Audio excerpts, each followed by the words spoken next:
Poppin' Daddies. My name is David Jackson, and you have now tuned in to the Vicki Abelson Show, Game Changers. Yeah, throw your dice. Never know what's going to happen. But at least it's only going to be on 2 cameras, so how bad can it get? Now, Vicki, are you available yet? Because, I'm going to go ahead and play a chord and see if you can hear that. On a farm. I can hear that, and I like it. And I didn't even hear Steve Ferroni. All I'm hearing is you, David, and I like it. And I'm going to push this button because there's some sort of something or another on the middle of my screen that's right in front of your beautiful face. So, got it. There. Hey, David, do you know how to turn off your notifications? We'll just act like the people aren't here yet, and we'll just pretend that it's just us. Because if you can, well, don't worry about it if you can't. Just ignore the people that are trying to get you because you're such a popular guy. And you are so, I don't know if you know, you probably know how beloved you are. You know, don't you?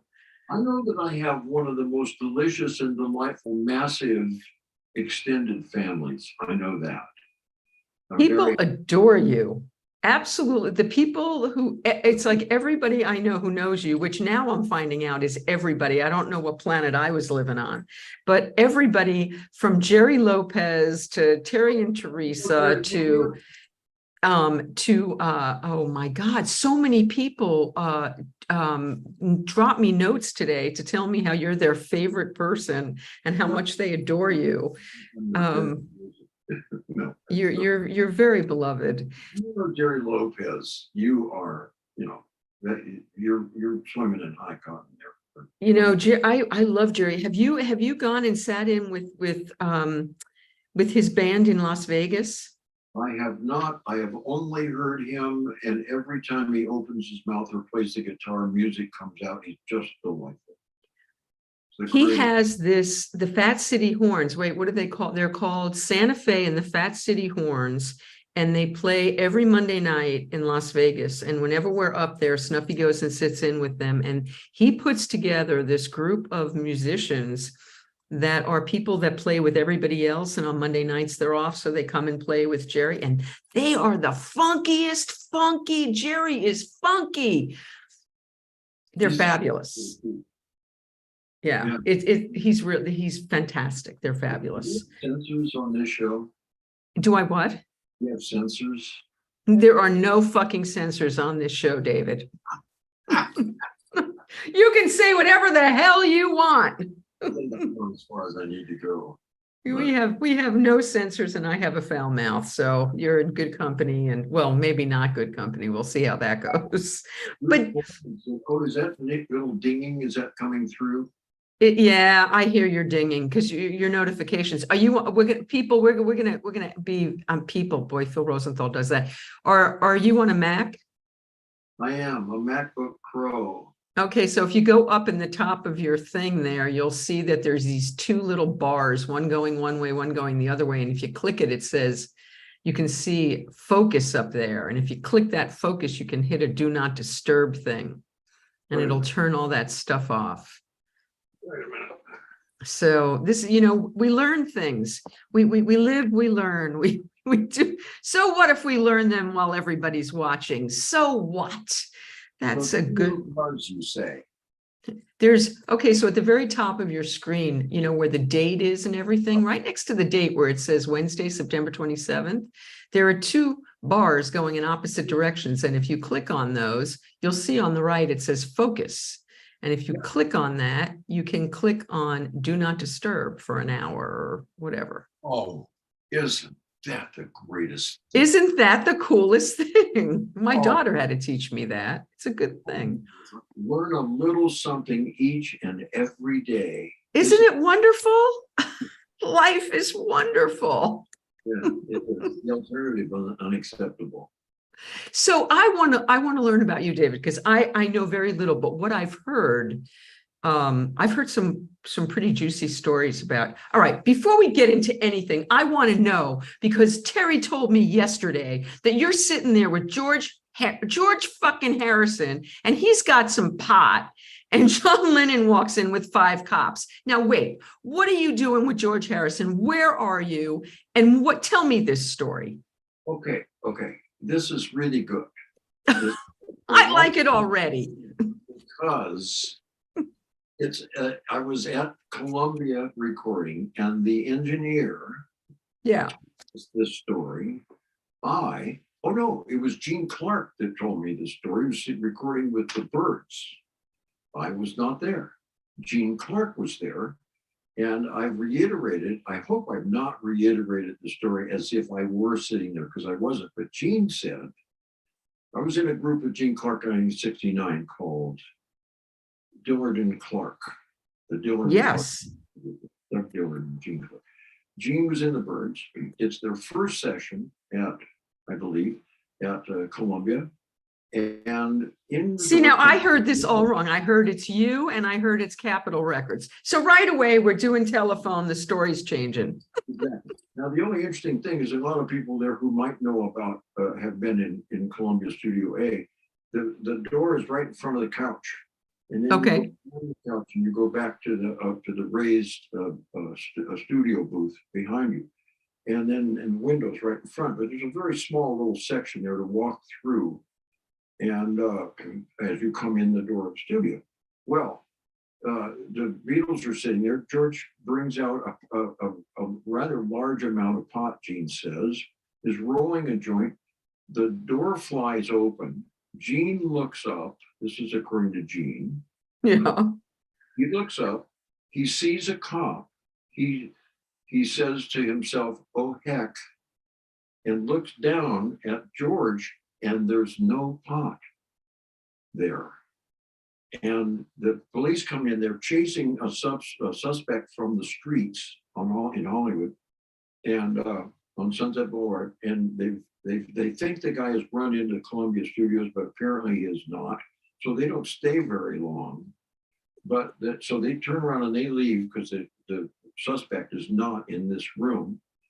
And so the door closes. Gene looks back at George, and the pot is back on his lap. He had stuffed it under the couch. Apparently, the Beatles had these things happen more than once. You think? And so Gene Clark told me that story. I wasn't there. I so wish I had. I've only been in the room with Ringo one time on a television show, but I still didn't get to meet him. Sadly. Wait, what? Yeah. But you wrote the No song. I did, with Hoyt Axton, but that was on the road. And should I tell you that story? Yeah, tell me the story. So Hoyt Axton, I don't know if everybody. I've met Ringo, and I'm not deserving. Go ahead. Not true. You have a little item called beauty. You see. Oh, no, that had nothing to, well, thank you, but anyway, go ahead. Anyway, so Hoyt Axton, there was only one rule of the road, and that was never let Hoyt drive his motorhome alone. Because? I don't know, just because he might do something nuts and had in the past. So the rule was don't let Hoyt drive alone. We had a full crew that time. We had 3 background singers and a whole band and stuff. And I'm asleep in the room in the aisle of the Cortez motorhome, which was one of those metal boxes with a flat front, which I never figured out why one would make a motorhome without a slanted front, but that's just me. And I wake up having napped or something. It's like midnight or 1 o'clock in the morning, and there's nobody sitting in the driver's seat. Uh-oh. Yeah. So I grab, in the little spot right there near where my head was, I grab Hoyt's little 1914 Martin Parlor guitar, go up to the passenger seat and sit there, and I'm playing Ooh-Ba-Dee-Ooh-Ba-Da. Ba-da-da, da-da-da. No, I don't let Hoyt drive alone, was I think what I was singing. And so now 10 minutes later, 15, I don't know, sometime later, we come to a T in the road. We're in Kansas for Missouri, or somewhere in the middle of the United States. We come to a T, and Wait, you're literally singing the words, no, no, no, I don't let Hoyt drive alone. You're like saying something like, I'm just saying, I don't really remember. I'm not even sure. but something like that. Yeah, something like that. And but I am singing "Oobla Dee Oobla Da." I know the melody. I know that. And we come to a T in the road, and we can't. We look on the map, and we can't turn right and go and triangulate back down to where we're supposed to be. We're heading to Nashville. The only thing we can do is turn around. We're 75 miles in the wrong direction. So Hoyt, having been driving alone, can't blame anybody. He was really good at blaming people for stuff that had gone wrong. But he turns the Cortez motor around, and we're driving back. We have to go back to our departure point, 75 miles. And so now we're 150 miles the wrong direction, 3.5 hours, 3 hours vacation. And in order to get back to the correct road. So as we're driving back, Hoyt is angry, but he can't be angry at anybody but himself. That's not good. Behind the seat and opens the little thing, the little cabinet back there, and gets a bottle of Everclear. And he starts to open the cap as he's driving. I said, no, no, no, no, no, no, I don't drink it no more. No, no, I don't drink it no more. He puts the cap back on and throws it out the window. True story. Wow. Let's go by. I'm still singing. And he reaches down, he grabs a bag of pot. He's going to roll a joint. He starts rolling a joint. And I say, no, no, no, no, no, no, I don't smoke it no more. No, no, I don't smoke it no more. To the melody of Oobla Dee Oobla Da. And he throws it out the window. Yeah. So by the time we get to Nashville, a day later or something, we have this song. We go into the studio a couple of days later, we record the song, we put it on a cassette with some other songs, remember cassettes? Yeah. And with some other songs, and we send it to Richard Perry, who is producing Ringo through Hoyt's lawyer, who is having a dinner with Richard Perry and Ringo, a couple other people, and Ringo's wife. And Barbara. Yeah. And so. No, is he married to Barbara at that point, or is he still with Maureen? It was the beginning of their. Is he sober at this point? Is he saying no, no, no? Good question. Oh, okay. Good question. I don't believe as how, and I'll tell you why in a second. So we put it on a cassette, we send it to them, and a couple of weeks later, they're having this dinner. Friday night, we're in Nashville in some motel. Jimmy Buffett is sleeping on the floor with some pillows that we've laid down. Anyway, and the phone rings. A number of Hoyt's room, which everybody always was. And the phone rings, and it's Hoyt's lawyer, whose name escapes me because he was a butthead. And but he says, "Hey, good news. They really like the No-No song. Bad news. It's to the melody of Oobla Dee Oobla Da, you jerks." We've completely forgotten that we hadn't changed the melody. Really stupid.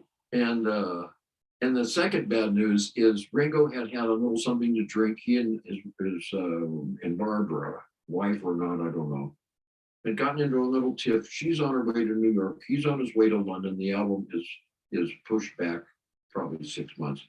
We figure it'll never happen. 6 months. No, wait, do you name it the No-No song? Yeah. Yeah, you name it the No-No song.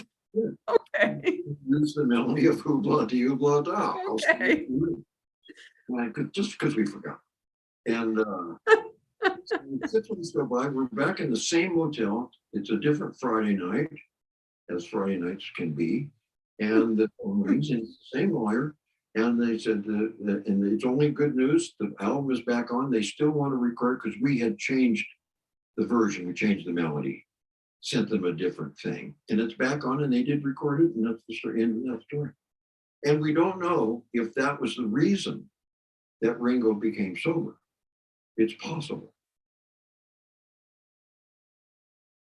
Yeah. Wait a minute. Now you're taking credit for Ringo getting sober. I'm giving credit because I forgot to mention that at the dinner, they got into a little tiff, and he Right.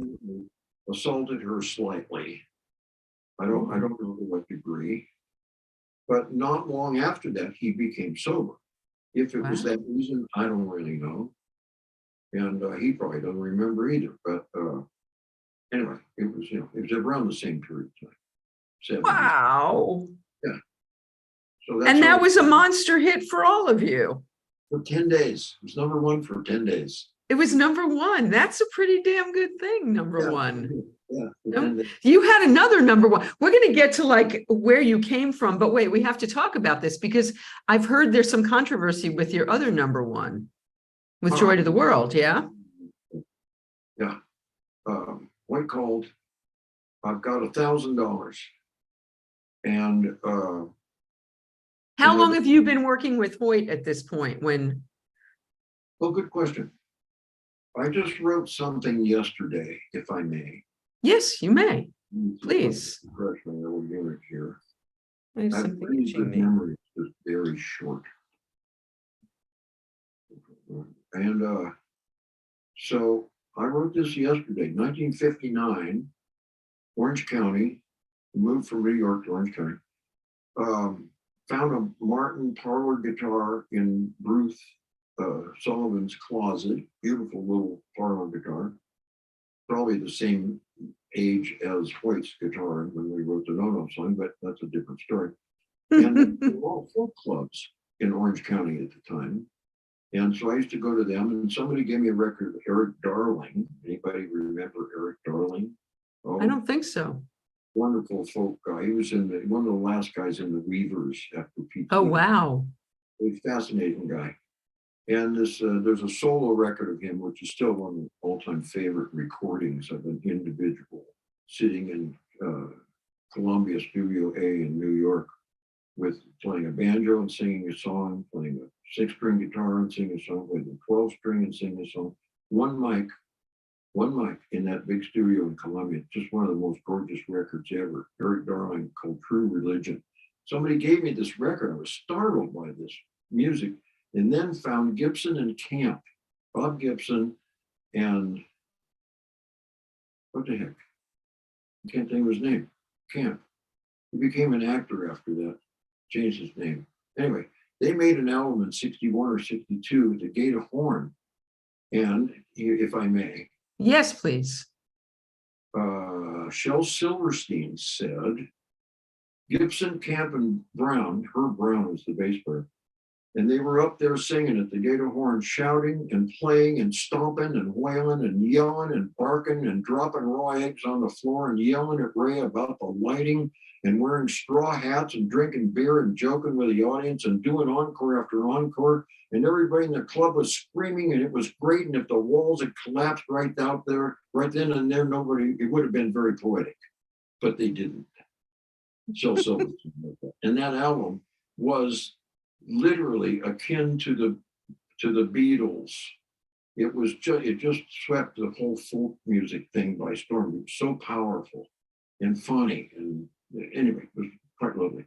62, and then I met Hoyt Axton in one of those folk clubs. So I ran to the circus. I ran off to Hoyt because he was. Shel Silverstein. I love Shel Silverstein. He wrote The Giving Tree. What a great. Yeah, Silverstein was just amazing. And that period in Chicago was just fabulous. Anyway, I ran off to Hoyt. You ran off to Hoyt. Yeah. He was up there with his foot on a stool. He never had a guitar strap, and put his foot on a stool and put the guitar on his knee. And he was jaw dropping to not just me, to everybody. Just something about this guy was so huge and fabulous. And so that's where that started. And then so I'm in high school. You were his bass player. I became his piano player, bass player, colleague. Multi-instrumentalist person. Yeah, I would often play piano with my right hand and my bass with my left. Wow. Which I did with, Jackson Browne for a while and J.D. Souther for a while. We're going to talk about that too. So, okay. So do you have those two instruments? How do you do that? Oh, I just mash on the bass strings and turn the volume up loud enough so you don't have to. Where is the bass sitting? Do you have it around your neck? How are you doing that? I'm sitting at the piano, kind of like this. Like that. Wow. And yeah, I was a cheap band. Okay, so tell us the story before we get off Hoyt. So Joy to the World. Oh yeah. One of the most monster hits of my time. How'd you guys write that, and what happened with that? So off and on with Hoyt, along with playing a bunch of other people when he wasn't working and stuff. But then he would call every now and then. And one time he called and he said, "I've got $1,000, all that's left in my account." This is probably a Saturday. He said, a week from Monday, they're going to show up and they're going to take my Cadillac and they're going to repossess my house. And so I got $1,000. I've got 5 songs I want to cut. And would you do that? Rehearse at the house with the Hollywood Living Room Band, we were called, and rehearse for 4 days and go record on the 5th day on Friday, which we did. The whole time that we're rehearsing, Hoyt is walking around to the then hit on the radio, Brown Eyed Girl. One time, about 20 years ago, I was able to recall how Hoyt was able to get into the rhythm of the recording of Brown Eyed Girl. His words, joy to the world, all the boys and girls, joy to the fishes in the deep blue sea, joy to you and me, into the rhythm of the chorus of Brown Eyed Girl. And the two don't really match, but he had this odd thing. I have to think about that. It doesn't work. But one time I was able to remember it correctly, but never since. But anyway, so the whole week he's going along. Brown Eyed Girl was a hit. He's singing this thing on breaks and stuff, and but to just a one-note melody, and it was the rhythm that was of interest to him, to Brown Eyed Girl. He was able to get at this very odd rhythm and get it to fit. It was quite interesting. Well, I love the sentiment. That's been my, mantra. Sure. All the boys and girls. And so I just, glommed onto that. So we get to the studio on Friday. We record the 5 songs. At the end of each take, I don't think we did more than at the most 3 takes of any one song. Can I just stop here for a second, David? Where did Jeremiah Was a Bullfrog come from? How does that get in the song? Well, Hoyt, for a good 5 years previous to that, had been collecting frogs. People would bring him he had a massive collection, a couple hundred, all kinds of little frogs and frog lighters and all kinds of stuff. And just because he talked about frogs and Jeremiah, he had put those 2 concepts in a couple of other songs that weren't really very interesting. The songs weren't. And so he'd been utilizing this frog thing. We get on Friday, we cut the 5 songs. When we found the take of each of the 5, the engineer would put the board mix onto a cassette, and we'd go on to the next song, and he'd do the same thing. So at the end of, and he only had enough to pay this guy till 6 o'clock. It's now 5:30, and we've got all the songs on one cassette, and we've got a half an hour that Hoyt is paid for. And this time thing had been of consistent vocalization throughout the week. So I said, we've got a half an hour that you pay for. Let me go out in the studio and let me work on this joy to the world thing. So I go out there and I spend maybe 10, 15 minutes and I come up with a verse melody and a verse idea. And I finally, wait, come on out here. And everything is all set up. And I'd been playing the piano on that session. So he came out and I played him what I had. Joy to the world, all the boys and girls. And then I went, da, da, da. And I looked up at him. And on the Leslie speaker was a pad of paper and a pencil. And he just started writing. He wrote those verses, boom, boom, boom, boom, boom, just like that, without even thinking, because they were kind of reiterations of previous concepts and ideas that he had used other places. Okay. They didn't come out of nowhere. Right. He was using them all along. They were gestating until that moment. Best ideas. I got it. So he wrote the verses. He asked the engineer to push record. We pushed record. He sang, I played, put it on the cassette, drove to Hoyt's house afterwards in Benedict Canyon, and the whole band. And we're playing the cassette, like everybody used to do on there. We love hearing ourselves, you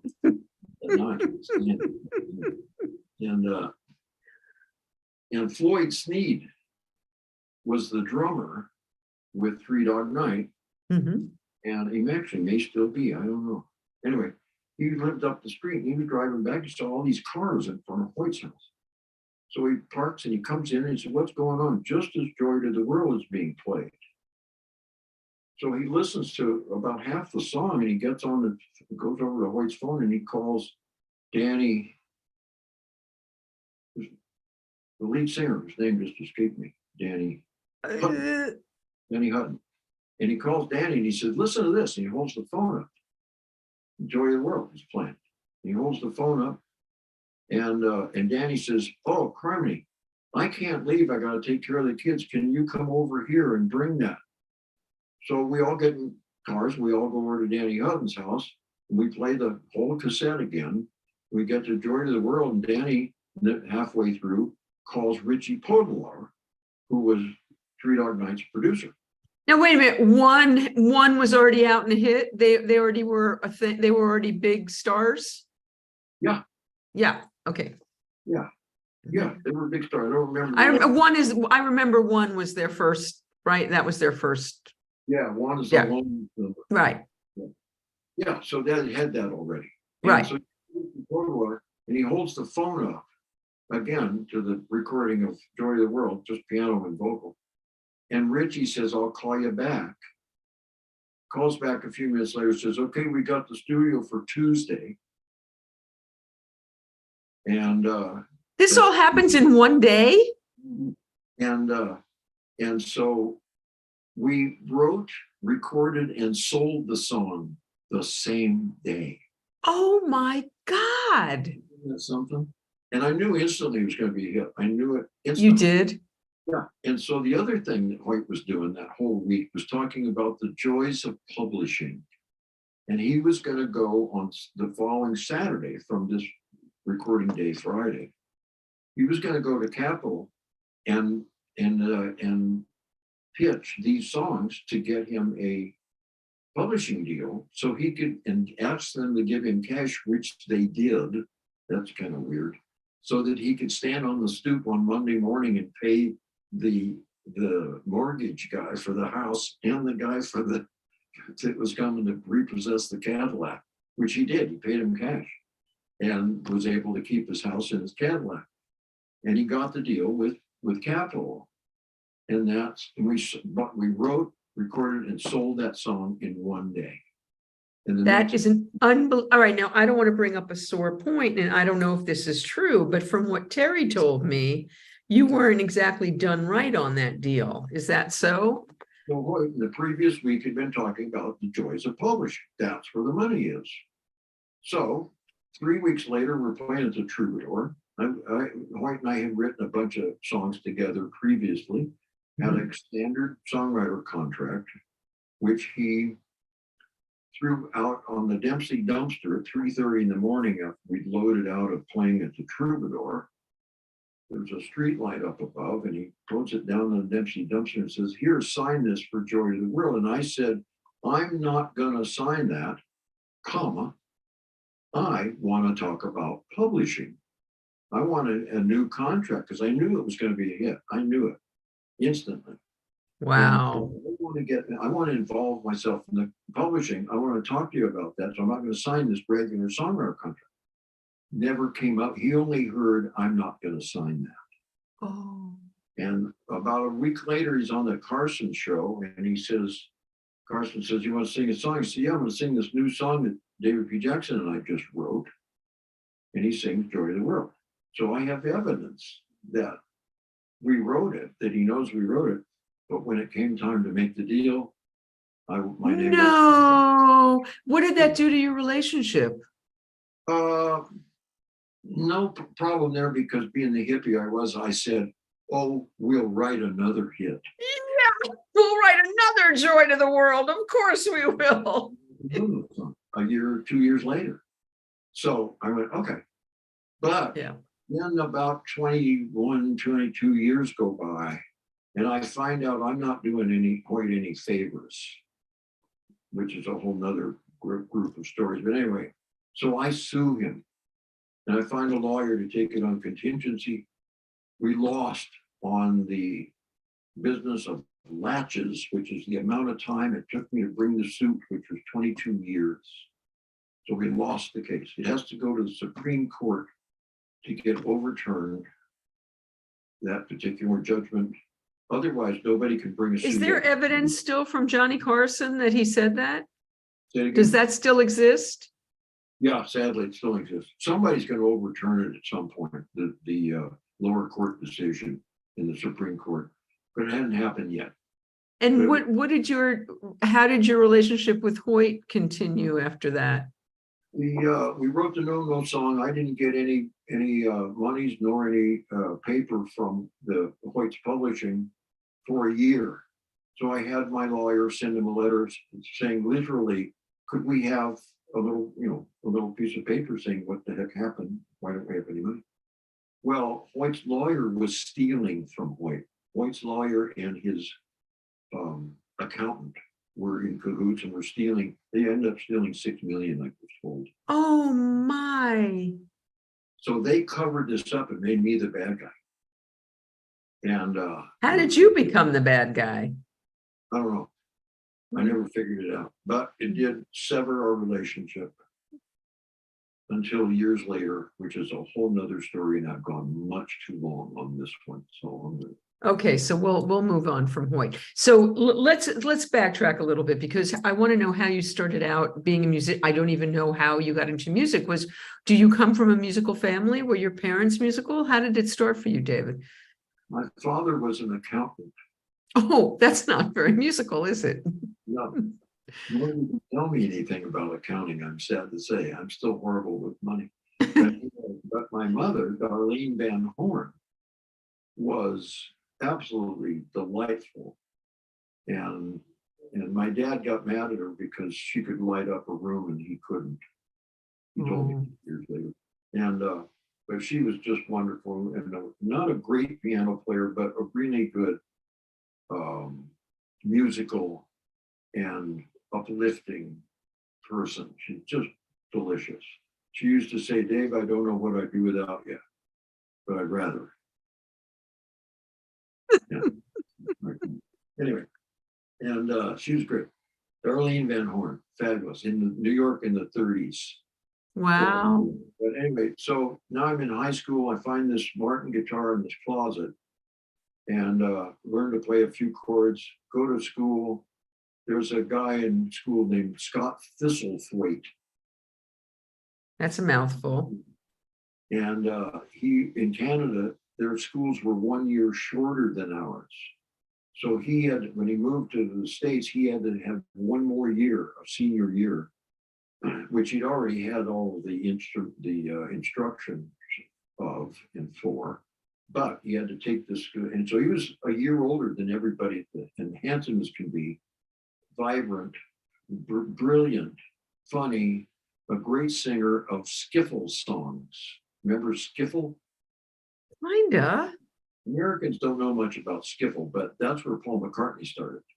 Was the skiffle? Kinda, yeah. Losing my head. Will you ask for more? That's a skiffle style. That song, 164. is a skiffle style that McCartney's magnificent at. Anyway, nobody in America knew then nor now much about skiffle music, English music, but Scott Thistlethwaite did, but he didn't play any instrument. So I knew a few chords on the guitar, so we did assemblies. Scott and Dave, we were called. How inventive. And, so I started playing guitar with Scott. And then when the dance band high school needed a bass player, I was told that this is an upright bass. This is a G, a D, an A, and an E string. God bless you. This is first position. And that's all I know.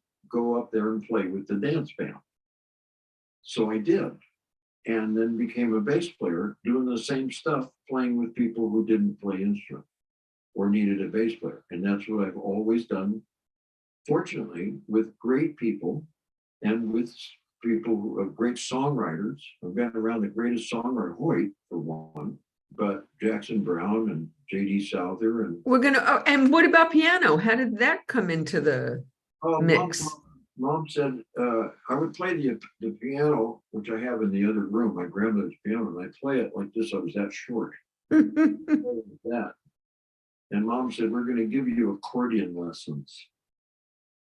So she did. She had me take accordion lessons. Thus accordion. I love it.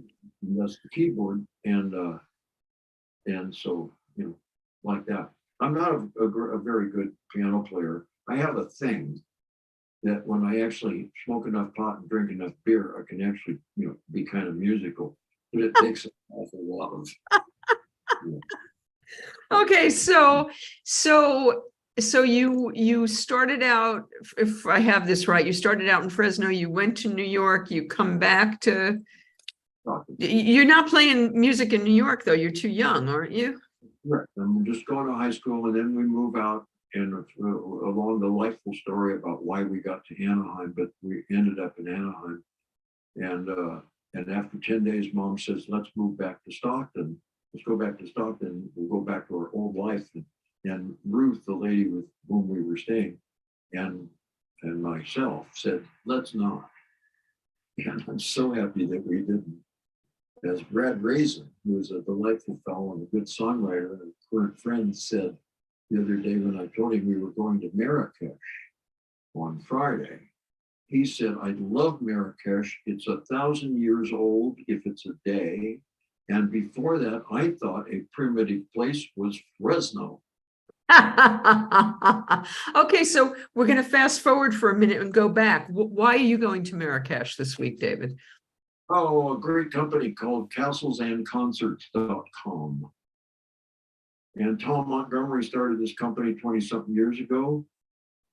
He's a historian, an art docent, a great musician, visionary, delightful fellow, and very humble. And you wouldn't notice him if you were standing here talking. None of those qualities would seem logical until you experienced him.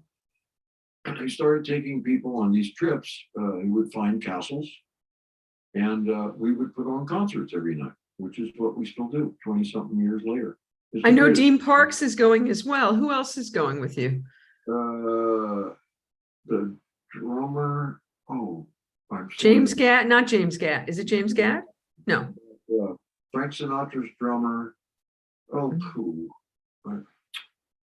Monica Mancini. He's married to Monica Mancini, who is Henry's daughter. Wow. She's going to sing some Mancini stuff. He's going to play the drums, and he was with Sinatra for a long time and with Count Basie for a long time, and a wonderful guy, great drummer, great fields. And so Tom always takes between 5 and 10 musicians, and then we make up a concert every night, different. So you go to this castle, and how long are you there, and how many concerts do you do? We play every night after dinner, and put on a nice show every night. And it's different every night, featuring different people. Billy Valentine has gone on many trips and is always a huge, big feature. Mhm. And it's always different. And what else can I say? And how long are you there? 12 days. But we're also going out into the desert. We're not going to the end of the Atlas Mountains. We were going to, but we're not going to now. So we go to a couple of places, but it's usually starting in one. The bulk of the trip is in one beautiful spot. And we're in a Casbah. And are there very exotic people that you're playing for, I would imagine? Well, he finds people who, A, have the money. The trips are not cheap. I bet. They have the time. And that's usually older people. A few younger people, meaning late 50s, 60s, that have those two qualities, and then enjoy travel. That's another ingredient. And so many people are recurring on these trips. They've been going for some years. So between 50, 60, and 300 people. This trip is about 100, I think. He takes a lot of people, and he finds a place to put it all up. Yeah. And are you treated well? Is it a wonderful experience for y'all? It takes a little while to get used to the whippings.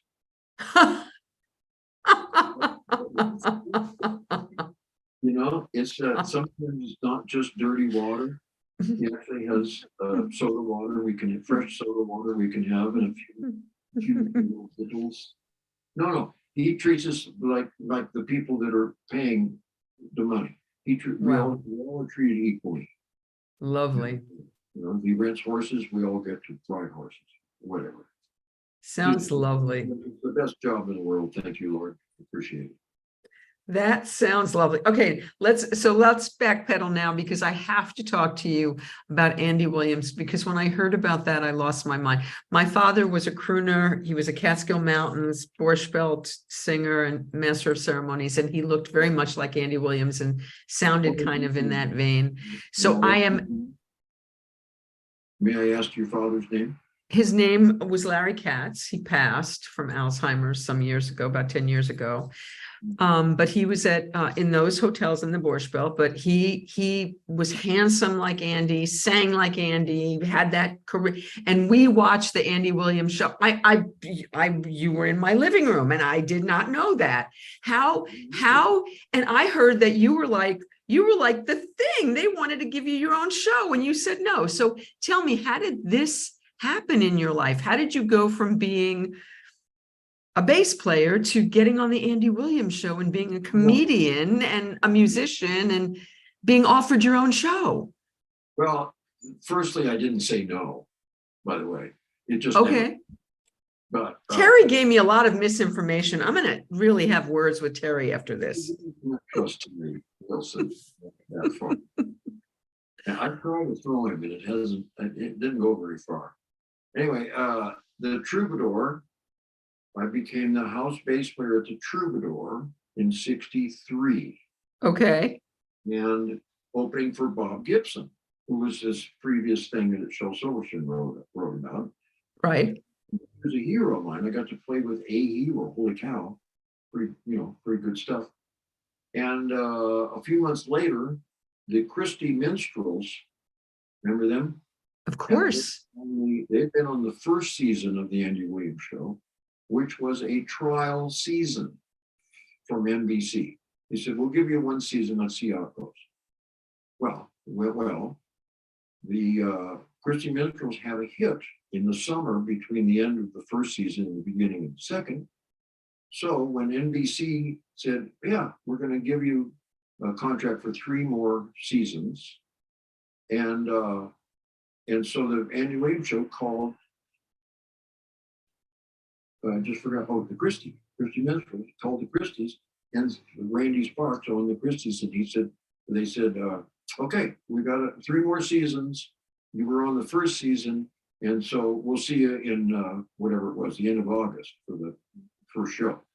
And they waited till the very end, by the way. This was like August 1st or something that they called the show was going to start in 3 weeks, which is kind of bizarre. NBC took a long time to figure this out. Anyway, they called Randy Sparks with the Christy Minstrels, and Randy said, well, we've had a hit in the previous summer, so it'll be double the money. Andy Williams people said, I don't think so.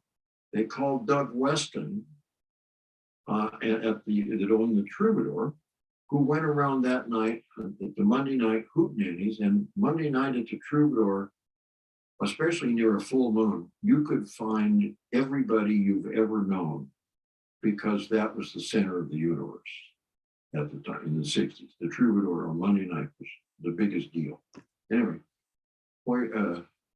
Doug Weston, who owned the Troubadour, had gotten the call from the Andy Williams show saying, we need a folk band like the Christy Minstrels in 2 weeks.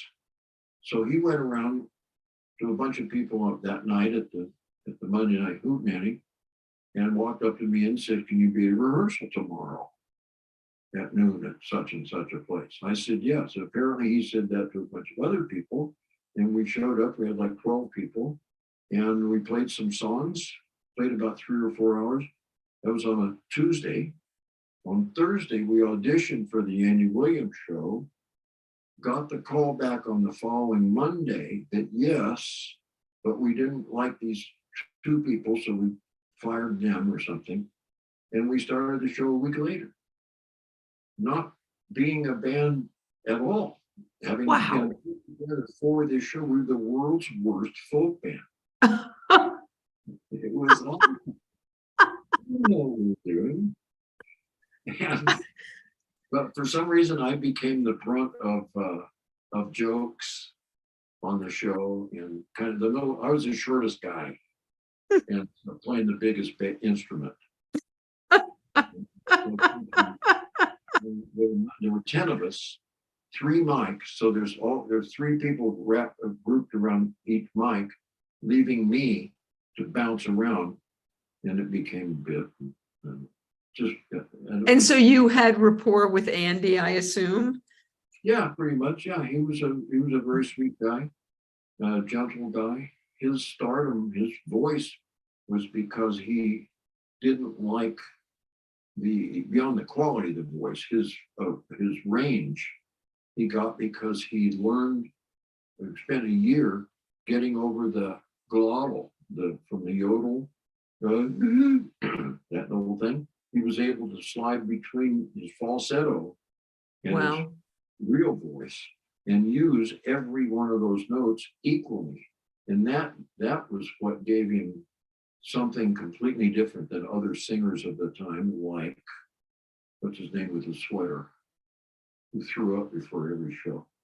Perry Como? No. Perry Como was scared to death to walk out there. He threw up before every show. And that's why really? Yeah. That's why he'd walk out all calm and nice. And that's where Andy got his persona.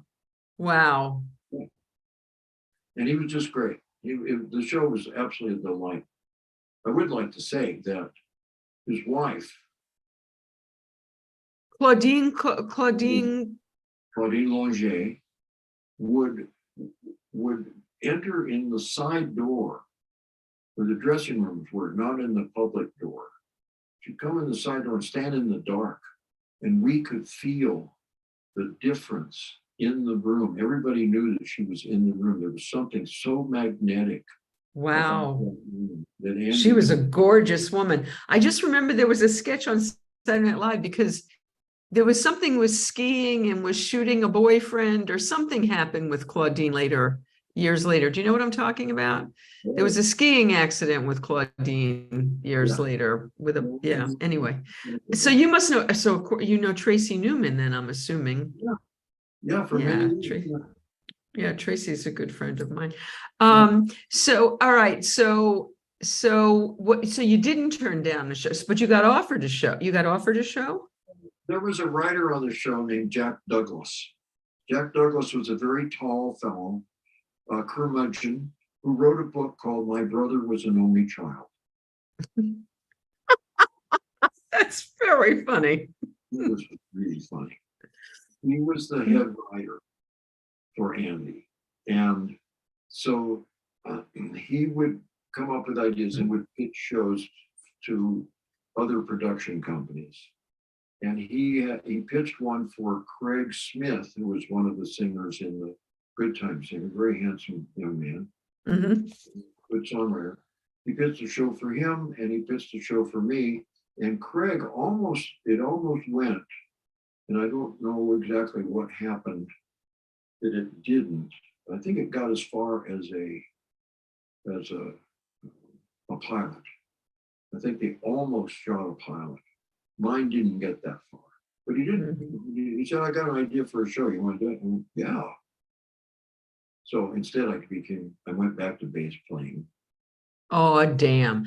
Oh, but you've had quite the careers. So, okay, so tell me about John Denver. Delightful guy, one of the few stars who understood that there's a difference between John Denver, the star, and John Denver, the person. How so? I don't know. He knew that. What's a bass player that's been playing with Carole King? Lee Sklar. No. Yeah. Yeah. So this is a slightly different story, but it's illustrative of the concept that they did a set. They walk off, and Carol says to the bass player, "Let's go up to the dressing room." He says, "But there are all these people that want to talk to you." And she said, "They just want to talk to Carole King. Let's you and I go up to the dressing room and relax." She's able to see the difference between the public persona and the private person. Does that make sense? Yes. And John Denver was like that. He wasn't the star every minute of the day. He wasn't the big gun of the day. He was just trying to do cool stuff and sing songs and just trying to have be as folky and pleasant as he was. And he was just a delightful guy. And so they needed a bass player, and I was in the Naughty Sweeties new wave band just before punk hit America. And it's a really fun band. I enjoy it. That's that picture you have with the umbrella in. I love that picture. It was really fun. It was a great fun band. And what was I talking about? You were talking about John Denver. Oh yeah. And so the new wave band, we made a record. We sold it to Elektra. Elektra at that moment decided not to be a record company. 80% of the records they produced were defective. They didn't have distributors that quit, and one died and stuff. We couldn't get a record that we already had hits in free market. So Elektra couldn't deal with the business of being a record company. I knew that was the end of the record business right there, 1980, 81. And so our band needed money. So John Denver offered me a lot of money to go and play. So I said, great, I'll put some money, I'll work there for a while until they get somebody that they like. And I'll put some money into the Naughty Sweeties band, which is what I did. And although some people in the band don't remember it that way. And so I was with him for about a year or something. And it was just delightful. It was a wonderful experience. We got to be on the Calypso, what's his name, ship? Cousteau, Jacques Cousteau. Wow. Things, forgive me. But yeah, it was great. Fabulous. And you were playing with him sort of at the height of John Denver, yeah? Yeah. Yeah. The huge, big, $30,000 stadiums and that sort of stuff. Was that fun? Yeah, it was. Well, it was mostly. Hal Blaine was the drummer. Wow. Yeah. And Glenn D. Harden was the keyboard player. The band sat on a great big square, maybe 20 feet square, in the middle of which was a round stage upon which John Denver stood, so that the 30,000 people could see him. It was before big screens and all that. And Glenn D. Harden, the piano player, was in the opposite corner from me. And who's the one person that the bass player has to hear in order to know what's going on is the left hand of the piano player. Now, I would have said the drummer, but okay. Well, but I can hear Hal. He's in my mix. Right. I'm the 11th band member, and there are 10 monitor mixes.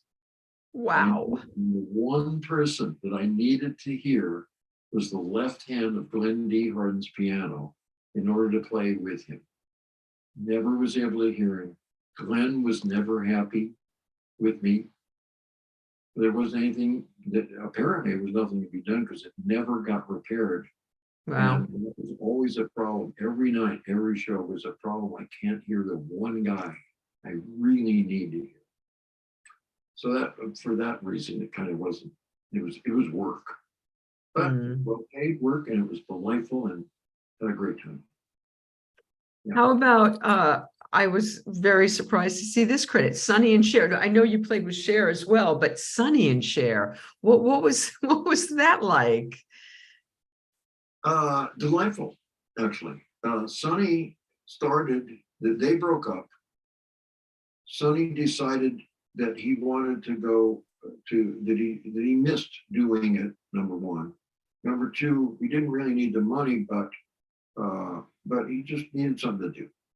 And so he put together his own show. And he booked Harrah's in Reno and Tahoe and Vegas and stuff. Booked some nice places to play. And Matt Betton, Dave Hungate, Dean Parks, and Tom Canning were all North Texas State guys. And when Sonny and Cher had their first round of on the road stuff, God bless you. You okay? Thank you. When they came through Dallas, that band, Dean, Matt, Tom Canning, anyway, they were a house band at some place that Sonny and Cher played, and they played Sonny and Cher's show better than anybody had ever played it. So Sonny said, you guys got to come on the road with us. So everybody but Dean did. And they ended up out here. And a year or two goes by, and Sonny decides to put on this thing, and he calls his own show, calls Matt Betton to put together a band. Matt, and I've been playing with Matt Betton, so I joined the Sonny's band. And he wasn't the world's greatest singer, but he would show a film of their daughter, Chelsea. Yeah? Chastity. Chastity, thank you. Who is no longer Chastity, who's now Chaz. Yeah. And they had a film of her being a young girl, a 3-4-year-old, 5-year-old girl. And they would show this film in Sonny's show, and he would sing, "Isn't she lovely? Isn't she wonderful?" And we played the Stevie Wonder song, fabulous. Four times on in the year and a half, 2 or 3 years, or whatever it was we were together, he brought tears to my eyes. Oh. So beautifully, not with singer quality, but with intention. Isn't that lovely? It really was very moving. He was a very interesting guy, and much deeper and broader and wider than his portrayal, his public persona. And then the two of them got back together, so we continued playing with them for another couple of years. And when they were together, how was their energy?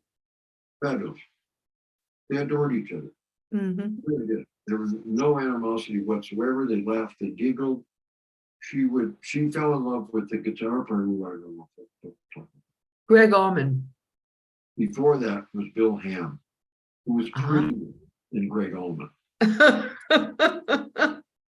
a great guitar player, brilliant guitar player. And Cher just, and rightly so, he was just a delightful guy. So that was before Greg. But so, they had this, Sonny and Cher had this relationship that was completely compatible and comfortable, and no problems whatsoever. They were great. Funny, They were very funny people.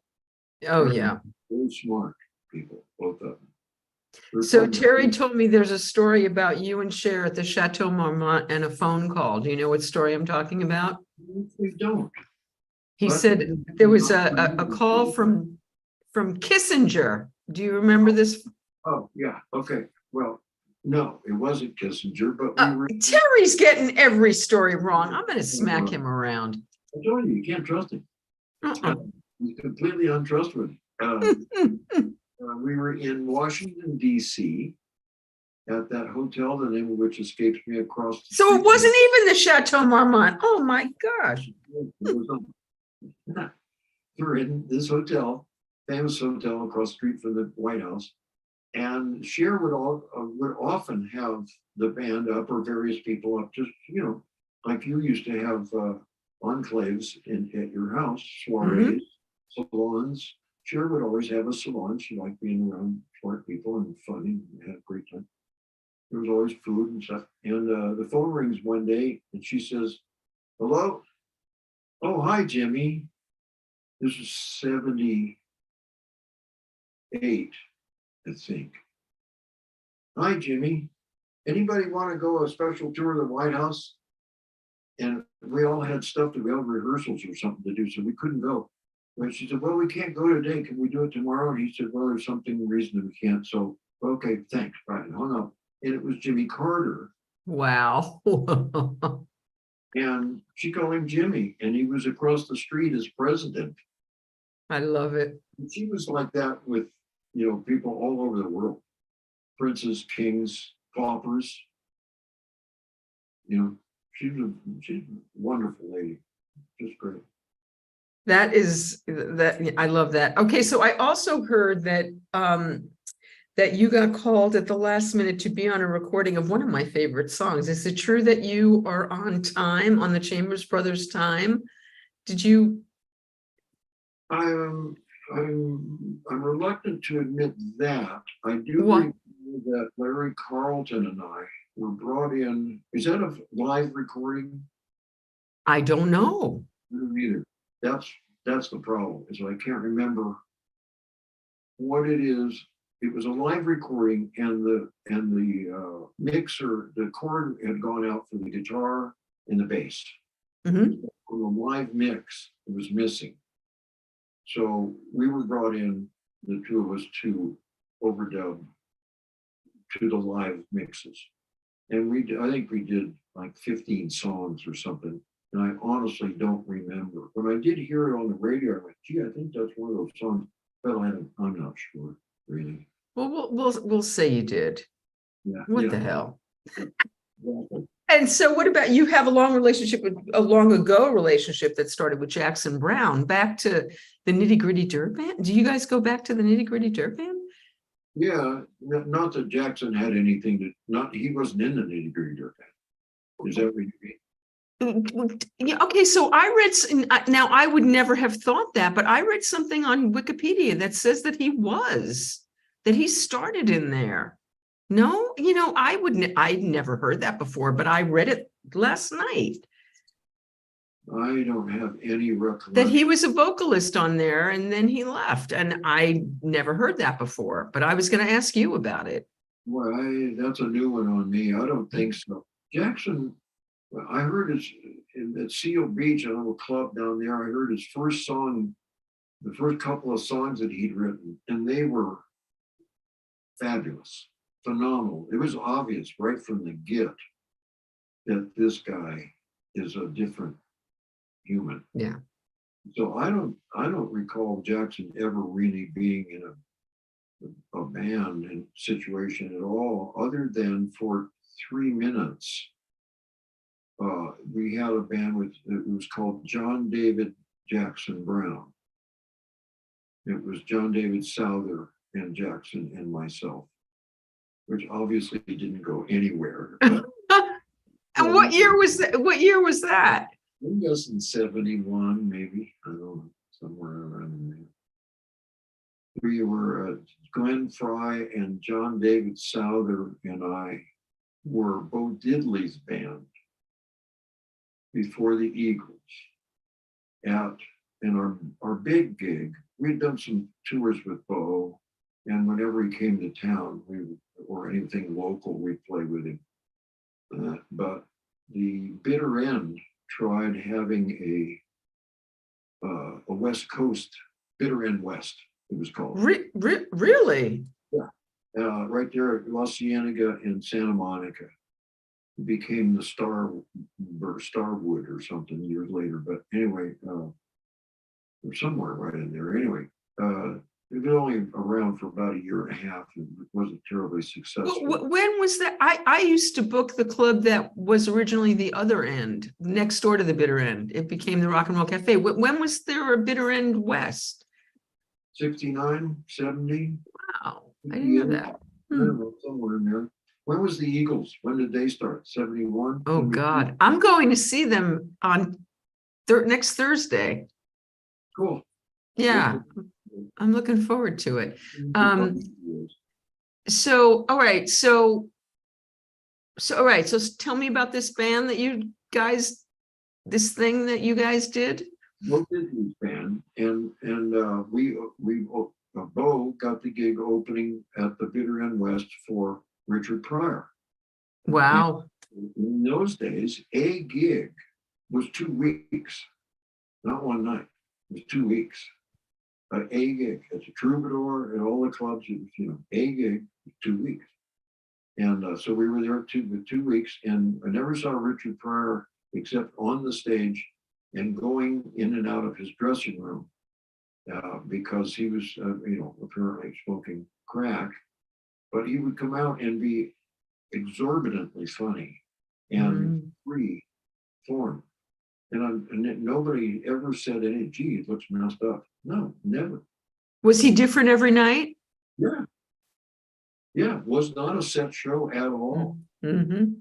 He was absolutely startling. It was brilliant. I still haven't heard anybody be as extemporaneous as that.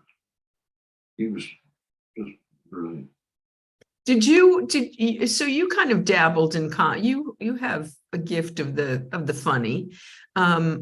Is it something that did you study? Did it just come naturally to you? Did you cultivate it?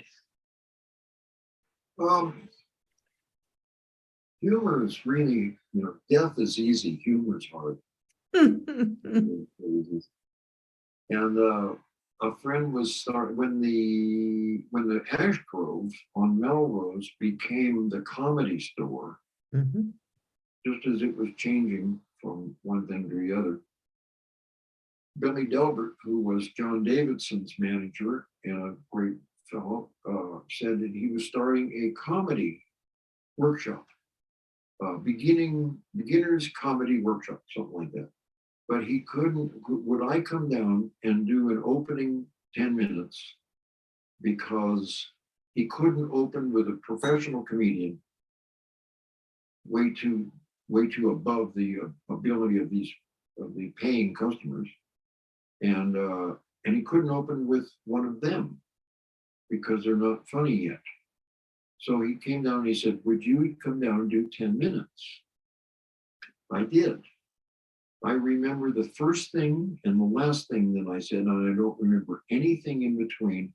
And I remember walking off the stage, walking out the door, down the street 2 blocks to my car, getting in the car, driving to a gig on the San Diego freeway, on the 405 freeway, and stopping shaking about Slauson Avenue. The most naked I've ever been, and I don't ever want that experience again. It was horrific. So I have such affection and respect for people who can stand up there and be funny when it is the hardest thing to do. Somebody opined recently that they thought that we don't have any Mark Twains anymore. Theoretically, no Mark Twains. Nobody is filtering the truth for us, showing us the truth through humorous filters. And Garrison Keillor was kind of the last one, in my view, George Carlin was an example also, but really very few of those good. But this person opined that comedians are the modern day philosophers. This is where we're getting any honest to God view of the realities of our humanity. And at the best, it's true. At the worst, they're still funny. And that's the hardest thing to do. It's just, I have such respect for them. So I love being funny. I like the odd song. I like the song that great songwriters who do that for a living, but also because that's what they do. Odd songs fall out of them. Randy Newman is able to make a career. I love Randy Newman. Have you had him on your show? Oh, no, but I would love to. I love Randy Newman. David Bromberg. There's so many that fit into Don Prine. There's so many songwriters that was so funny and yeah. And really give us a true humorous look into our lives. They're so good at it. And so those are the songs that I like. Sean Kemp, you know who that is? I don't. You should. He's a wonderful Nashville songwriter, a very close friend of Guy Clark's. And Roger Miller, he and Roger Miller were great friends. Now, didn't you work with Roger Miller? I did. And the last year of the Andy Williams show, in the audience, they took some seats out and they put a flat platform for solo acts. Roger was the first solo act because he put out a record. The promotion people promoted Dang Me. Dang me, gonna take my head and hang me. Yeah. Right on the highest tree, mama, for me. Whoop, whoop, whoop, whoop. Yeah, really funny. All of Roger's songs, by the way, are pretty sad, but funny. Wow. Mm-hmm. Anyway, the other side of the record was a good song and was a hit. So 2 hits in 1 week. First week record was out, he had 2 hits. Wow. Big deal. Somebody from Nashville said, called Doug Weston, the troubadour, said, can you put on Roger Miller as a solo act? And for the first time, Doug had 3 acts. It was the first time he ever had 3 acts on one night. Roger was there for a week. During that week, Don Williams, Andy Williams' brother, went down to the Troubadour to hear this guy, Roger Miller, signed him to a management contract, got him a NBC show because they put him on the Andy Williams show. And he was funny and personable, and NBC was perfect summer replacement guy from this one shot on the one Andy Williams show as a solo performer. And the Good Time Singers were on that show. So that summer, Roger did the summer replacement show, but in between he would do fairs as we did. Don Williams, our manager, had us booked us in all these fairs all over the place. And Roger would fly in and do a night here and there because he was a big star, a brand new big country star. And wow, the people would just flock to him. So we were on the same show all that first summer of 66.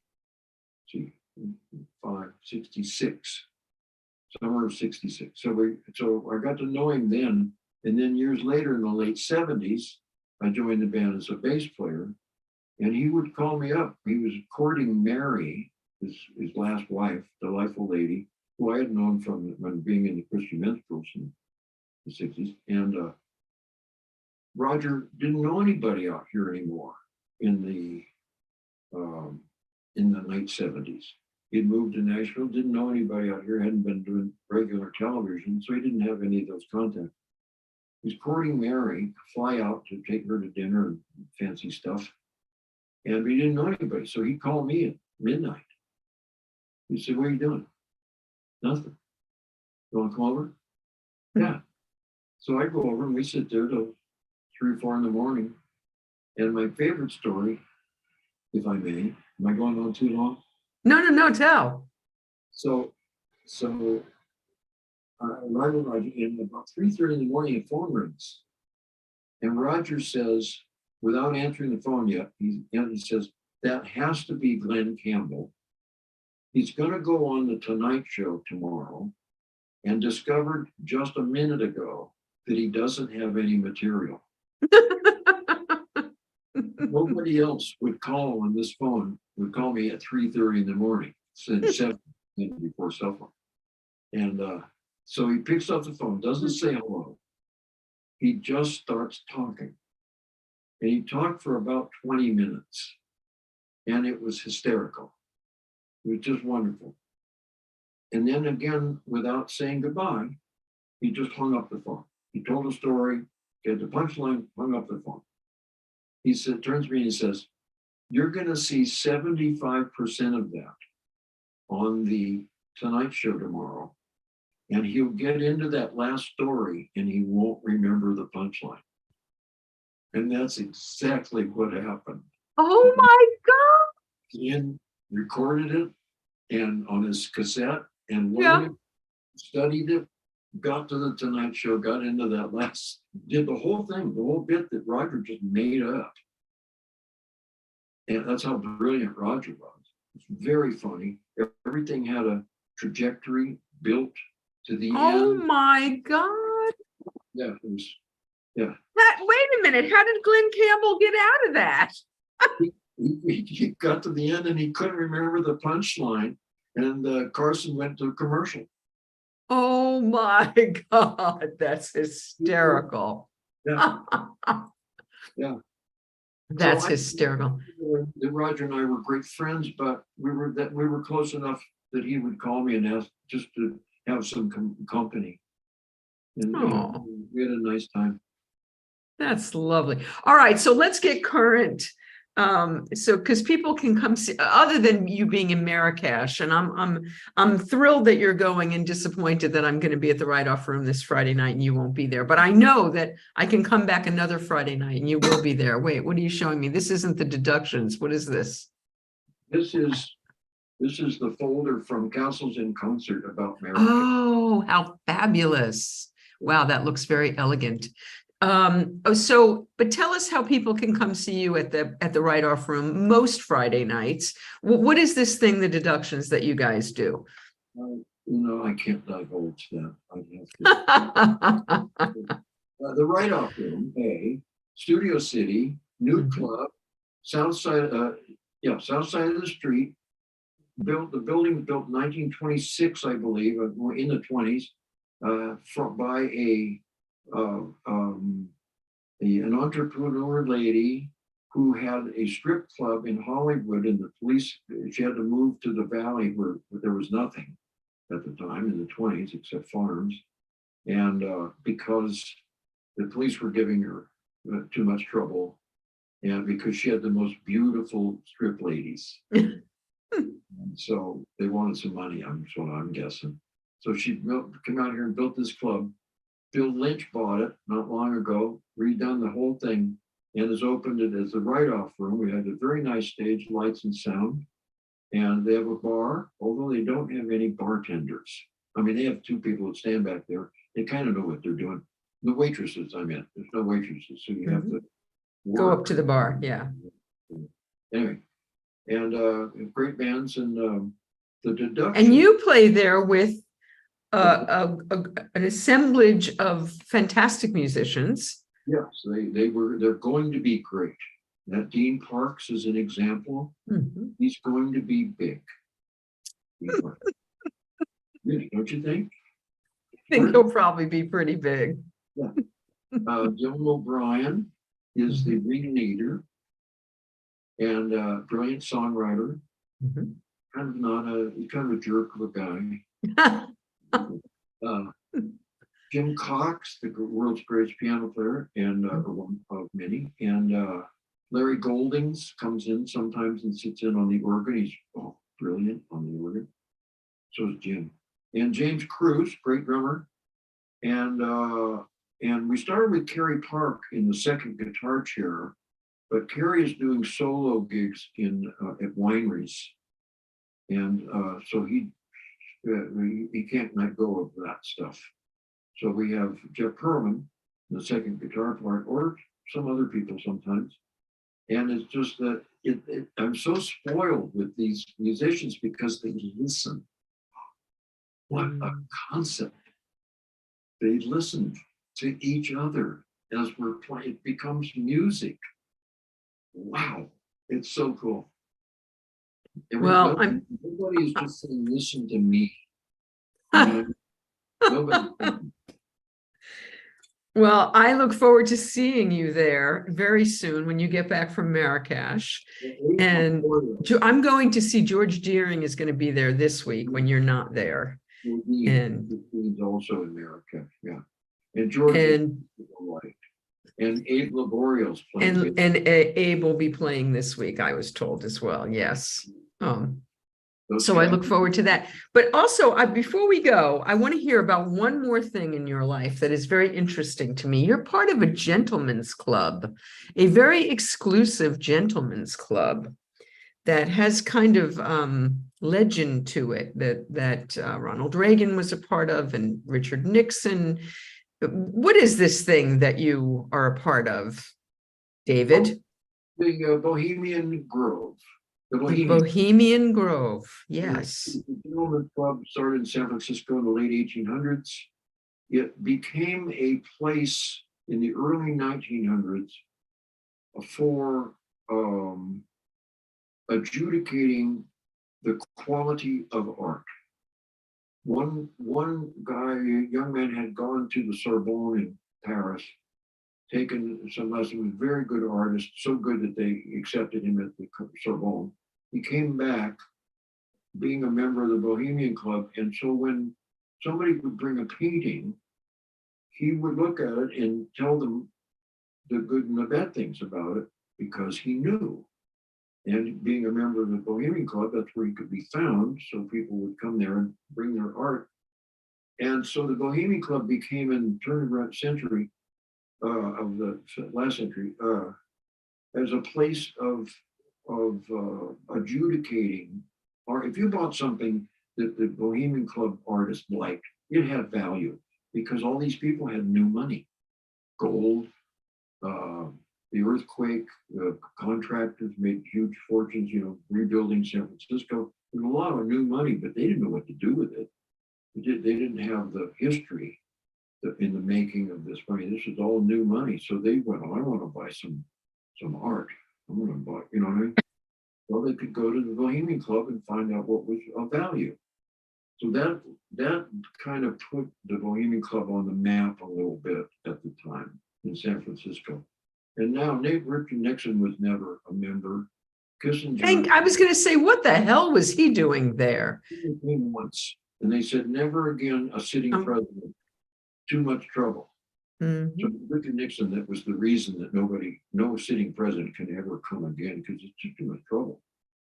Can you give us an example, David, of I know you were there right after I met you over this past summer. Can you give us an example of something that happened this summer while you were there?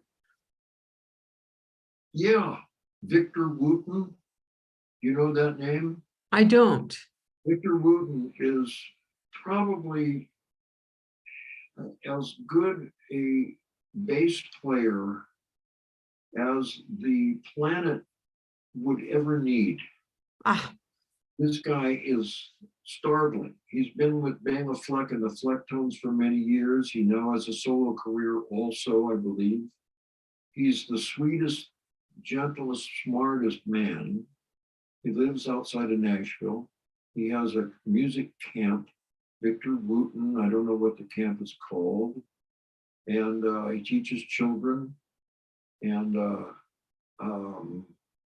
he is warm, thoughtful, musical. His whole family is very musical. And so a member brought Victor Wooten to the club. And that's one of the things is the gentleman's club. Is you bring people of that have us, I'm going to say of great value, but that sounds elitist, and I don't mean that. Just really cool people.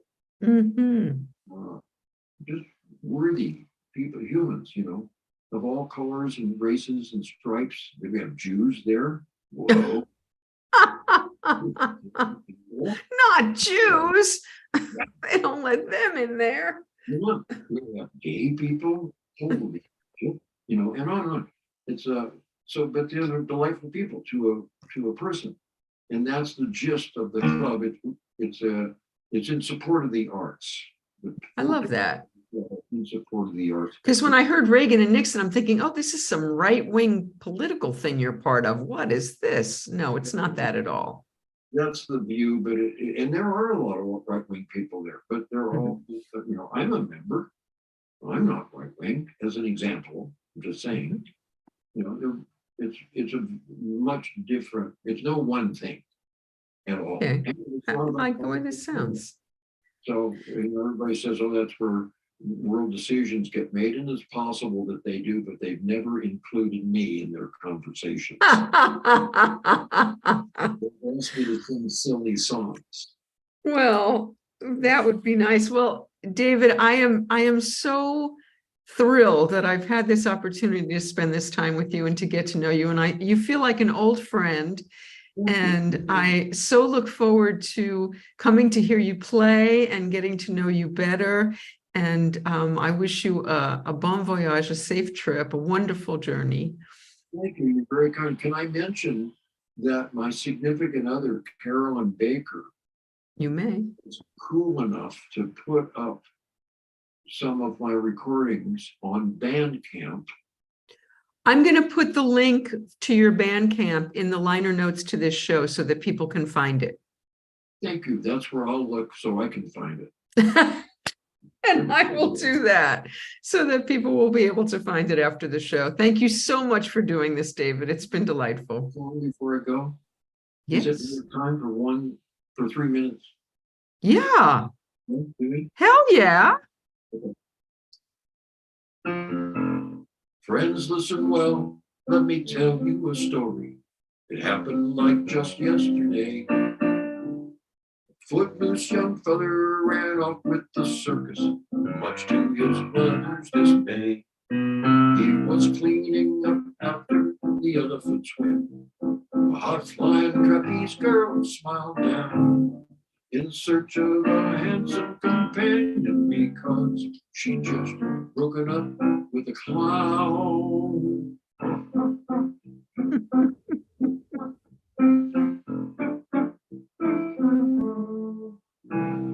With one graceful aerial flip, he was smitten with her and her little tutu. He stood there love-struck, he almost stumbled right into the elephants doing their tricks, and the ringmaster smiled, tipped his top hat and said, "Son, better do to your heart." His words rang true right there under the bleachers, soon after the big top went dark.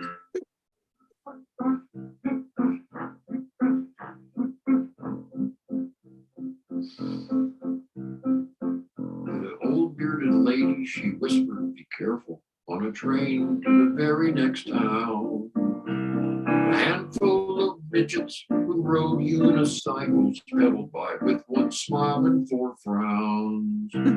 He had a vague sense of uneasiness when his new sweetheart opened her door. He knew when he saw the clown standing behind her. In front of the bear stood one more.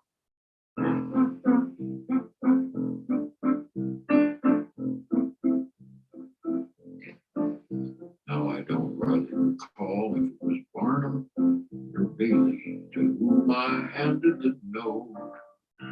But a tall, skinny feller standing on stilts first read the words that I wrote.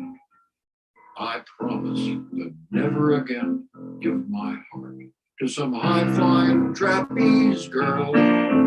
Goodbye, Crow Circus. Climb off to join the world. I love it. Fantastic. That's a perfect place to say Good night. Thank you, David. That was wonderful. Thank you so much, David Jackson, everybody.